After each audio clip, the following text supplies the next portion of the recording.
What's up guys, thank you for coming to another video. Today also we are going to see another editing video, how to do the skin retouching within 30 seconds. So let's jump onto the video. Here we go. First of all, to start with, I'm using a stock image from Sony A7 Plus sample images. I will put the link below so you can go and download and practice with the image. I'm also going to tell you some shortcuts throughout the video, so make sure to catch that up too. I might put some links on the screen so you can see them. So Ctrl J to duplicate, so I'm going to do a duplication of this background image, and Ctrl 0 to zoom in so you can see the full image. I usually have these panels in the side a little bit bigger so I can work with the tweak bars very easily. Now I'm going to put it a little bit down. So basically we are going to make this skin smoother. You can see here there's like a lot of marks, wrinkles and all of these things. First things first, before you start this step, we have to remove all the big marks in the face like spots or acne marks or pimple marks, all sort of things. To do that, I'm gonna create another layer and take the healing brush tool, select current and below, so that's gonna heal the below layer on top of the left layer. Yeah.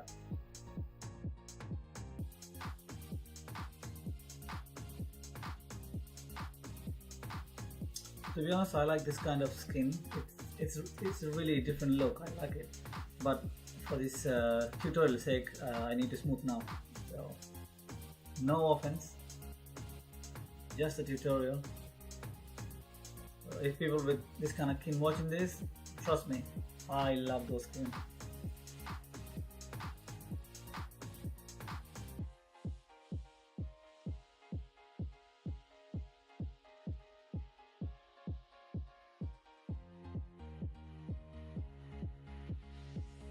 So I think here it's pretty much decent. Yeah. So let's start up the skin smoothing. Yeah. Before that, I'm going to create another copy of the layers and I'm going to merge them together. So I'm not working with these ones. Once that is done, create another layer on top of that. That's the layer that we are going to create the effect. Once that is done, invert the colors. To invert the colors, the shortcut is Ctrl I. That looks pretty scary, but don't worry, we're going to do something with that. Go to blending options and click vivid light. Now you can't even see the face. Excellent. Just joking. Go to filters. Go to other, eye path. I usually keep the eye path around like 24. In this image I would go a little bit less because it's just creating somewhere around 10ish. It's really depend on how you want the skin to be toned and skin to be very smoothened. I make sure I also leave a little bit of tones in it so it looks a little bit natural. Click OK. Once that is done, go to again filter, blur, Gaussian blur, and here I'll apply around like 3 to 4ish. So in this image I will go around like, yeah, around like 4.6, 4.8. But most of my images goes around like 4. So my default, I have created action. I will show you how to create that action soon. So that's like on 4. So that usually apply for all my images. But if you have different sort of images, different depth of fields, you might have to change that. So click OK. So it's pretty decent, but looking at this image, this effect is applied on the whole picture. So we don't want that. We are going to remove that by creating a mask. To create a mask, in this particular scenario, we are going to create a negative mask, which is going to take off all the effect on top of it, so we can brush it off and take the effect again. So to do a negative mask, press an Alt and click the mask button. That will create a negative mask. Once that is created, go to this panel on your left side, select the foreground color as white. If it's black and white, press X simply, so that will switch the colors. Another shortcut for you. Select the brush. For this scenario, I'm going to leave it 100, but you can like literally reduce the flow, but it will take some time. So in this case, I'm going to leave it 100. Make the brush bigger. You can use the curly bracket closer to make the brush bigger. Once that is done, start applying. Look at that. Look at that smooth skin there. Wow. Love it. Wow. I'm gonna zoom in. I have that habit, like without zooming I just like go literally closer to the monitor. I just shouldn't do that. It's not good for your eyes, guys. So don't do that. While you are painting, make sure you are not gonna paint on the eyelids, the areas that should be very sharper. If you do that, your image will look very unrealistic. So make sure you leave the eyelid areas, like highlights here in your lips and areas around your nose and all. That's really important.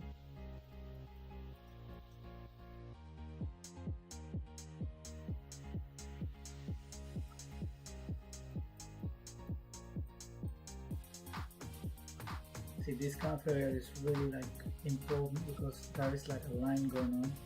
Make sure you don't fiddle with this area too much because you need that sharp. Here.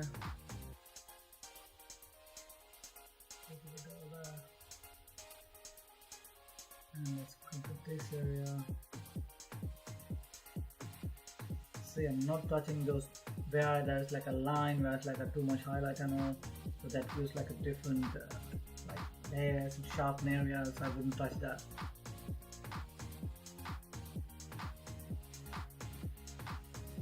Really a nice technique though. I recently started using a lot. Even in the nose areas, don't use like all the way down because we need these areas like really untouched. But you can still see a little bit here. So it will take over. Like that, yeah. And here. Let's say you accidentally draw on top of the area that you shouldn't want to do it. To remove that, press X. That will turn that color into black. So again, go through the place that you don't want to do, so that will remove that effect. That's how you remove a mask.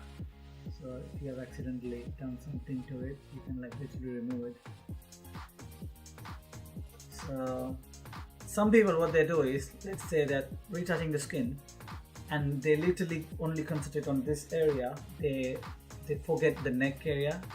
You should not forget the neck area, or if in the picture there is arms, shoulders, you should not forget.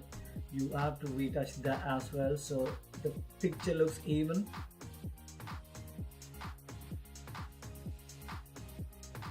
Good, I like it. So let's see the image without it and with it. See guys, it's that simple. Now I'm going to show you how to create that as an action. So you only have to do the masking once action is run. Yeah.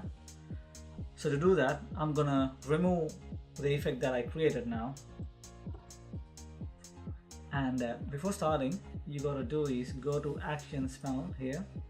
If it's not there, go to Windows and press Actions or Alt F9.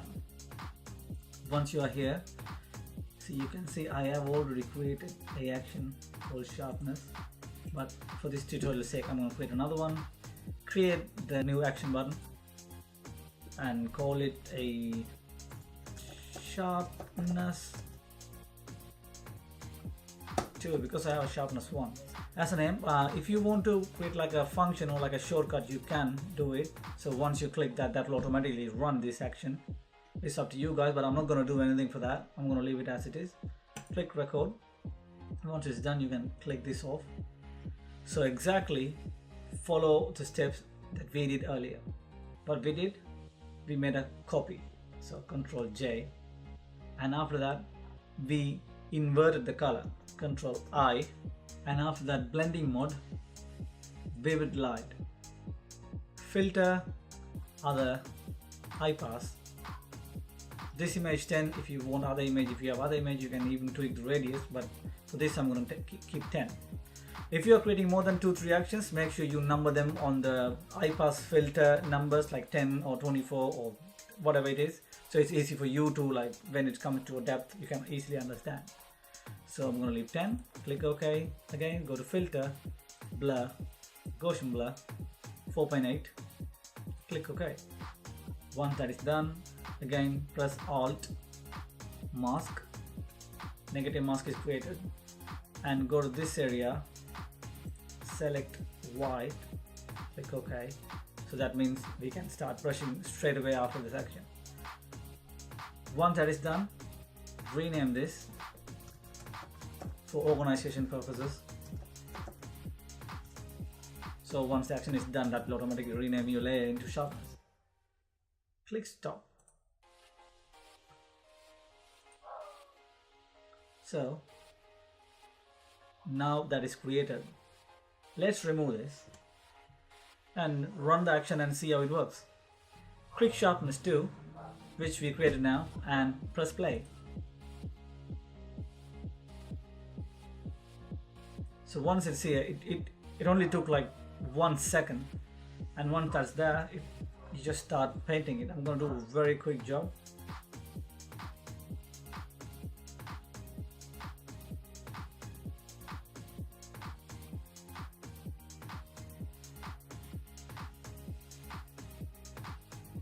When it's coming to skin retouching, please do take some more time and concentrate on what you're editing. Okay, that's it. See, easily done. So if you guys like this video, if you guys like the action that I created, make sure to leave a comment, and I'll see you in the next video. Bye. And also check out my Instagram account for more updates. I do regular updates there, Monday, Tuesday and Thursday, Fridays. It's immortal.photography with a double Y.